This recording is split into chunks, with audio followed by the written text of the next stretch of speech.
ప్రభుత్వ ఆస్పత్రులు, మెడికల్ కాలేజీలలో పనిచేస్తున్న sanitation sweepers, security guards, patient care కార్మికులు కాంట్రాక్టు విధానం రద్దు చేసి ప్రభుత్వం ద్వారానే కనీస వేతనం 26,000 రూపాయలు అమలు చేయాలని తదితర డిమాండ్లతో రాష్ట్ర కమిటీ పిలుపుతో భాగంగా ఈరోజు రాజన్న సిరిసిల్ల జిల్లా జనరల్ ఆస్పత్రి ముందు సిరిసిల్ల, వేములవాడ హాస్పిటల్స్ మరియు నర్సింగ్ కాలేజీలలో పనిచేస్తున్న కార్మికులు ఒకరోజు నిరసన దీక్ష కార్యక్రమాన్ని చేపట్టారు.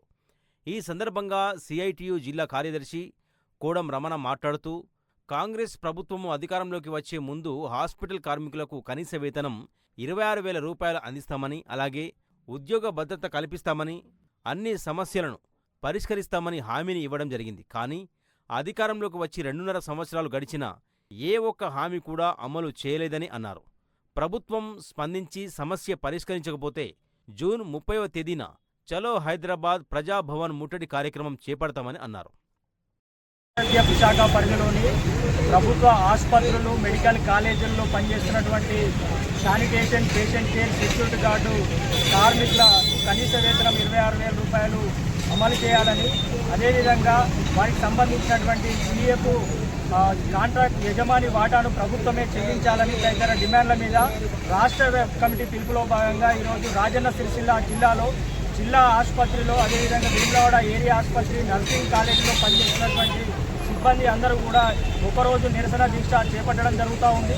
మరి ప్రధానంగా ప్రభుత్వము అధికారంలోకి వచ్చే ముందు హాస్పిటల్ కార్మికులకు కనీస వేతనం 26,000 రూపాయలు అందిస్తామని, ఉద్యోగ భద్రత కల్పిస్తామని, అన్ని సమస్యలను పరిష్కరిస్తామని చెప్పి హామీలు ఇవ్వడం జరిగింది. 2.5 సంవత్సరాలు అవుతోంది అధికారంలోకి వచ్చి.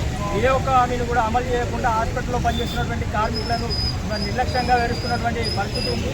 మరి రోజువారీగా హాస్పిటళ్లకు వచ్చేటువంటి రోగులకు, మరి పేషెంట్లకు సపర్యలు చేస్తూ మరి అనేక సేవలు అందిస్తున్నటువంటి హాస్పిటల్ కార్మికుల పట్ల ప్రభుత్వం నిర్లక్ష్యం వహించడం సరికాదు. ఇప్పటికైనా వెంటనే ప్రభుత్వం ఇచ్చిన హామీ ప్రకారం కనీస వేతనం 26,000 రూపాయలు అందించాలి.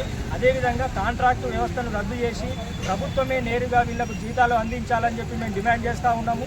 మరి రాష్ట్ర వ్యాప్త పిలుపులో భాగంగా ఈరోజు నిరసన దీక్ష చేపడుతూ ఉన్నాం. ప్రభుత్వం స్పందించి సమస్య పరిష్కరించకుంటే కనుక మరి జూన్ 30వ తేదీన చలో హైదరాబాద్ ప్రజాభవన్ ముట్టడి కార్యక్రమం చేపడుతూ ఉన్నాం. అయినా పరిష్కారం కాకుంటే మరి జూలై నెలలో మొదటి వారంలో ఒకరోజు స్ట్రైక్ మొత్తం రాష్ట్ర వ్యాప్తంగా అన్ని హాస్పిటల్లో పనిచేస్తున్న సిబ్బంది ఒకరోజు ఆ స్ట్రైక్ చేయడం జరుగుతూ ఉంది. ఇప్పటికైనా కాబట్టి ప్రభుత్వం వెంటనే స్పందించి ఆ ఇచ్చిన హామీలు అమలు చేయాలి, సమస్యలను పరిష్కరించాలని మేము డిమాండ్ చేస్తాము. ప్రభుత్వ హాస్పిటల్లో పనిచేస్తున్నట్టు కార్మికుల, పేషెంట్ కేర్, సెక్యూరిటీ స్వీపర్లకు సమస్యల గురించి స్వయంగా కాంగ్రెస్ ప్రెసిడెంట్ రాహుల్ గాంధీ గారు గాంధీ హాస్పిటల్లో ఇక్కడ వివిధ సందర్భాల్లో పర్యటించి కూడా జీతాలు పెంచుతాం, లీక్ చేస్తాం, మాకు కాంట్రాక్ట్ వ్యవస్థను రద్దు చేసి మొత్తంగా ఇస్తామని చెప్పడం జరిగింది. మాకు కాంగ్రెస్ గవర్నమెంట్ వచ్చి 2.5 సంవత్సరాలు దాటినా కానీ ఇంతవరకు దాన్ని అమలు చేయడం లేదు.